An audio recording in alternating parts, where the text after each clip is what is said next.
guys! Welcome back to my channel. So for today's vlog, samahan niyo ako magbigay ng reaction, feedback, or some kind na opinion sa favorite series na napanood ko last year.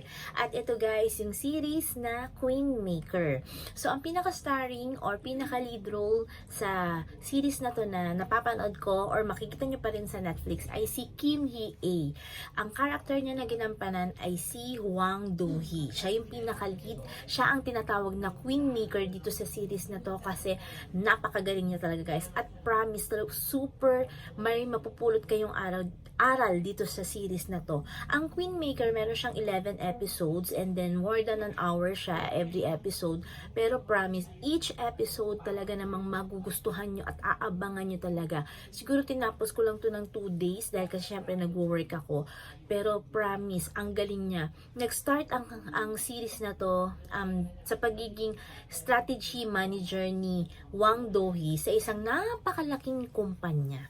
At siya yung taga-ayos ng mga gusot, ng mga kapalpakan, ng may-ari, ng mga department heads ng kumpanyang to. Pero merong isang insidente na talagang hindi niya kaya at hindi niya gustong ayusin dahil hindi nga maganda. At kahit na managerial siya or talagang tagapag-ayos siya ng mga kapalpakan ng kumpanya, meron pa rin siyang paninindigan na kapag hindi tama, hindi na dapat ayusin.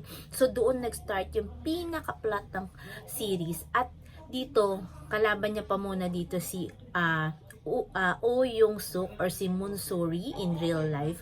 So, nung una hindi sila magkasundo. Nung una lagi sila nagbabangayan. Pero in the middle part, talagang naging partner sila, and at the same time doon binigay ni Kim Hee-ae or ni Hwang Do-hee ang kanyang lahat ng effort, lahat ng talino para gawing mayor si Oh Young-suk ng South Korea, na kinalaban naman niya sa dati niyang amo na kinalaban nila. Kaya yun guys, napakaganda nitong series na to na Queen Maker, and for sure magugustuhan nyo rin to. At promise, talagang every episode talagang gusto nyong tapusin kaagad.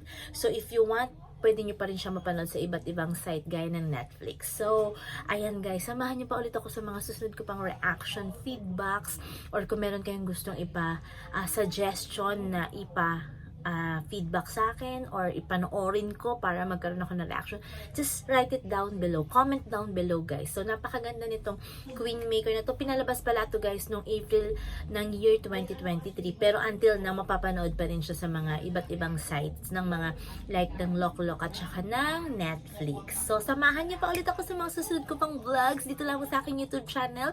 So bigyan niyo pa ako ng iba ko pang mapapanood guys. Sobrang bet na bet ko talaga manood ngayon dahil yun ang aking nagiging outlet kapag ako ay nai-stress or na-anxiety. So don't forget to subscribe, like, and share my video. Bye guys!